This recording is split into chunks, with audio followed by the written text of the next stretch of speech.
আসসালামু আলাইকুম। এনআর এগ্রোতে জানাচ্ছি আপনাদেরকে স্বাগতম। আজকে আমরা জানবো কিভাবে প্রতিটি ডগায় ডগায় ধুন্দুলের ফলন পাবো। তো কাঙ্ক্ষিত ফসলের জন্য আমাদেরকে গাছের খুব ভালোভাবে পরিচর্যা করতে হবে। আর গাছ পরিচর্যা করার জন্য আমার একটি ভিডিও দেয়া আছে, আমি ডেসক্রিপশন বক্সে লিংক দিয়ে দিয়েছি। আপনারা ডেসক্রিপশন বক্স থেকে ভিডিওটি দেখে নিয়ে আসবেন। আর এরপরে আপনাদের যা করতে হবে, গাছের শাখা প্রুনিং করতে হবে, গাছের শাখা কাটিং করতে হবে। তো গাছের শাখা কাটিং করতে গেলে আপনাকে সর্বপ্রথম যে বিষয়টি জানতে হবে সেটা হচ্ছে আপনাদের গাছের শাখা সম্পর্কে জানতে হবে।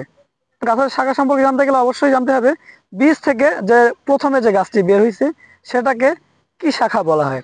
বীজ থেকে আপনাদের প্রথমে যে শাখাটি বের হয়েছে, আপনারা দেখতে পাচ্ছেন বীজ থেকে যে শাখাটি বের হয়েছে এটাকে বলা হয় 1G শাখা। আর এই 1G শাখা থেকে যে শাখাটি বের হয়েছে এটাকে বলা হয় 2G শাখা। আর এই 2G শাখা থেকে যে শাখাটি বের হয়েছে সেটাকে বলা হয় 3G শাখা। তদ্রূপ 3G শাখা থেকে যে শাখাটি বের হয়েছে সেটাকে বলা হয় 4G। 4G থেকে যেটা বের হয়েছে সেটাকে বলা হয় 5G। তো সর্বপ্রথম আমাকে জানতে হবে যে কোন শাখাটাতে কেমন ফসল হয়। আমরা জানি প্রথমে যে 1G শাখাটি আছে সেটাতে কিন্তু সেরকম ফলন পাওয়া যায় না, কারণ সেটাতে 30% আছে স্ত্রী ফল আর 70% আছে পুরুষ ফল। আপনারা দেখতে পাচ্ছেন আমার যে 1G শাখাটা আছে, 1G শাখাটিতে দেখেন বেশিরভাগই কিন্তু পুরুষ ফুল দেখতে পাচ্ছেন, বেশিরভাগই পুরুষ ফুল। এই যে দেখেন, আমি আবার নিচ থেকে দেখাচ্ছি, এই যে এখান থেকে শুরু, পুরুষ ফুল, পুরুষ ফুল, পুরুষ ফুল, পুরুষ ফুল, পুরুষ ফুল, পুরুষ ফুল, উপরে গিয়ে একটি স্ত্রী ফুল। 70% হবে আপনার পুরুষ ফুল, 30% হবে স্ত্রী ফুল। আর এরপরে যে 2G শাখাটি বের হয়েছে সেই 2G শাখাটিতে দেখবেন আপনারা 50%ই স্ত্রী ফুল আর 50% পুরুষ ফুল।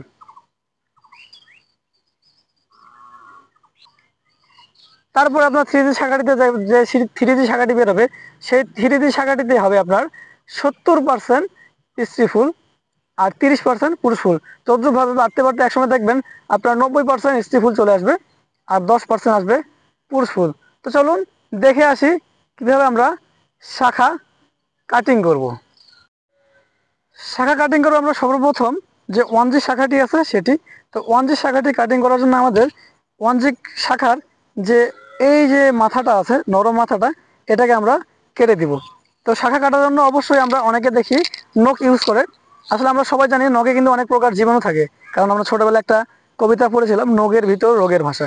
তো এর জন্য আমরা সবসময় সিকাচার অথবা চাকু দিয়ে কাটবো। আমার চাকু আছে, আমি চাকু দিয়ে কেটে দিচ্ছি। আমি কেটে দিলাম। এরপর এখান থেকে যে 2G শাখাটি বের হয়েছে, আমি কিন্তু অনেক আগেই কাটিং করছি, কিন্তু আপনাদের দেখানোর জন্য আবার আমি একটা ভিডিও করতেছি। তো এইখান থেকে যে 2G শাখাটি বের হয়েছে আমরা এখন 2G শাখাটি কাটিং করব।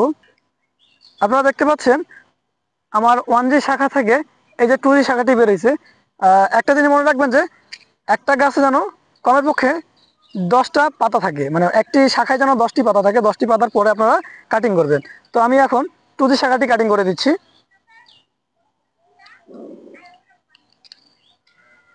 এমনভাবে আপনারা 3G এবং 4G শাখাগুলো কাটিং করবেন।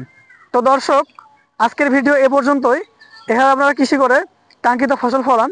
ভালো থাকবেন, সুস্থ থাকবেন। আল্লাহ হাফেজ।